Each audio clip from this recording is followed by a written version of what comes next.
Hello lovely viewers, আসসালামু আলাইকুম। আপনাদের সকলকে কুকিং অ্যান্ড হ্যান্ডক্রাফটস চ্যানেলে স্বাগতম।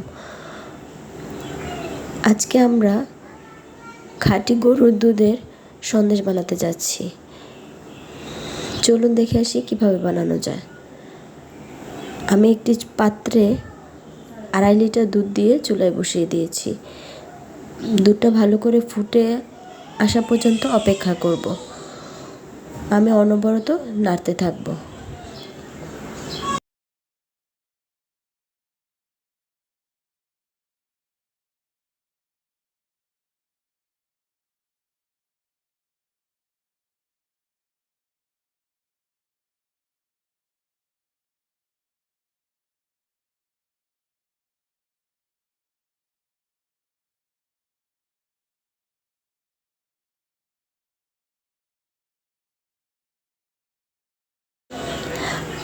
আমি শুধুমাত্র দুধ দিয়ে সন্দেশটা বানাবো, তাই যতক্ষণ পর্যন্ত দুধ ঘন না হয়ে আসছে আমি অনবরত নাড়তে থাকবো।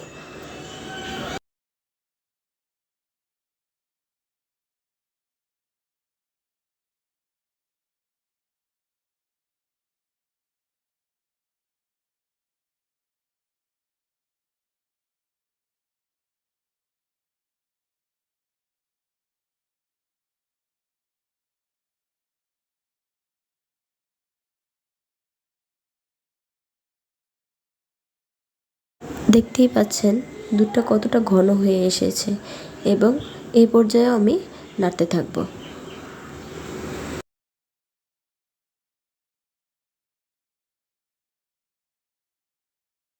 এটা গুঁড়া দুধ ব্যবহার করছি, তাই আগে থেকে জাল দেওয়া একটু দুধ তুলে রেখেছিলাম।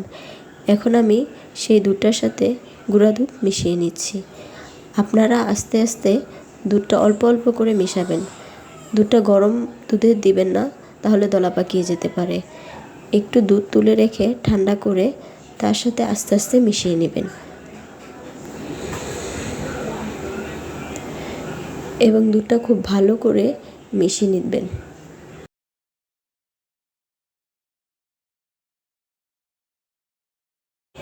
1 কাপ দুধ আমি 3 বারে আস্তে আস্তে করে খুব ভালো করে মিশিয়ে নিয়েছি।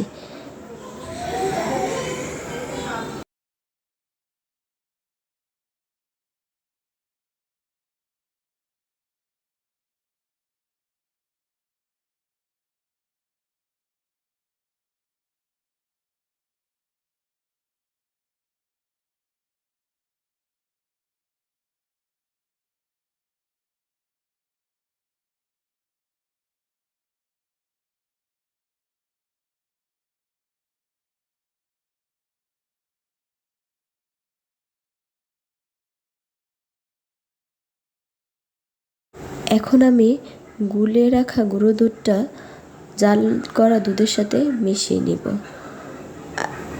জাল করা দুধটা আস্তে আস্তে এখনও নাড়তে থাকতে হবে, যেন সর না বসে যায়।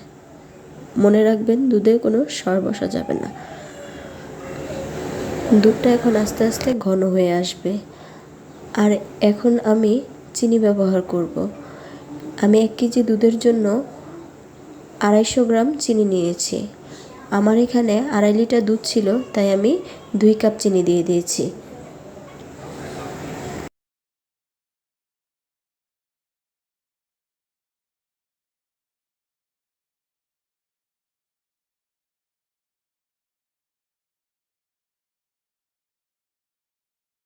চিনি দেওয়ার সাথে সাথেই দুধটা ছেড়ে ছেড়ে আসবে এবং আস্তে আস্তে সেটা আরও ভারী ঘন হয়ে যাবে। এখন আমি দুধটা নাড়তে থাকবো। আমি এতক্ষণ পর্যন্ত দুধটা নাড়তে থাকবো যতক্ষণ পর্যন্ত প্যানের গায়ে থেকে সরে না আসে। এভাবে সরে যখন আসবে তখন আমি নামিয়ে নিব।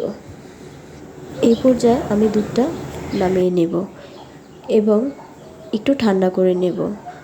সহ্য করা যায় এমন গরম থাকতে থাকতে আমার এটা বানাতে হবে। আপনাদের কাছে যদি সাজ থাকে তাহলে আপনারা সাজে ফেলে ডিজাইন করে নিতে পারেন, আর সাজ না থাকলে আপনারা বরফি কেটে নিতে পারেন।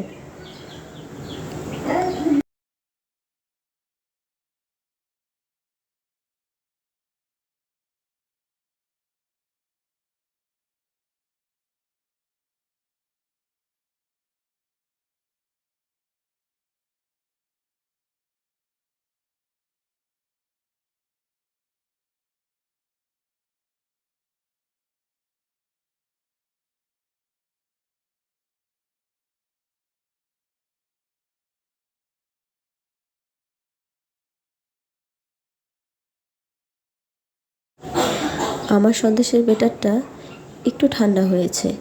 এখন আমি সাজে ফেলে আস্তে আস্তে ডিজাইন করে নেব। ছোটো ছোটো বল করে সাজের মধ্যে একটু ঘি বসিয়ে আলতো আলতো করে চাপ দিলে এই ডিজাইন বসে যাবে। আপনারা যে কোনো কুকারিসের দোকানে এই সাজ পেয়ে যাবেন।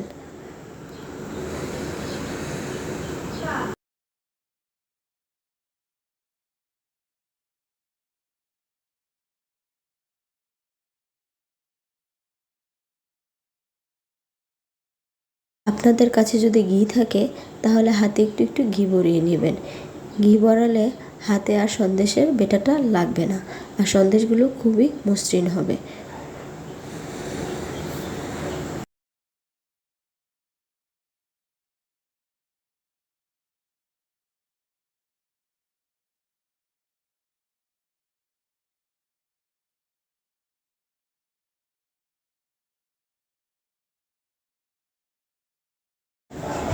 আপনারা সবগুলো সন্দেশ ঠান্ডা হয়ে যাওয়ার আগেই বানাতে হবে। ঠান্ডা হয়ে গেলে সেগুলো দিয়ে বানাতে অনেক সমস্যা হবে, তাই আপনারা একটু দ্রুত বানিয়ে নেবেন।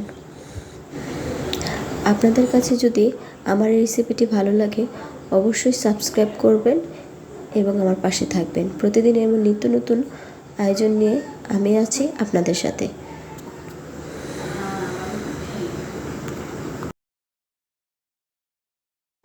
আমি সাজে ফেলিয়ে সবগুলো ডিজাইন করে নিয়েছি। আপনাদের সবাইকে ধন্যবাদ।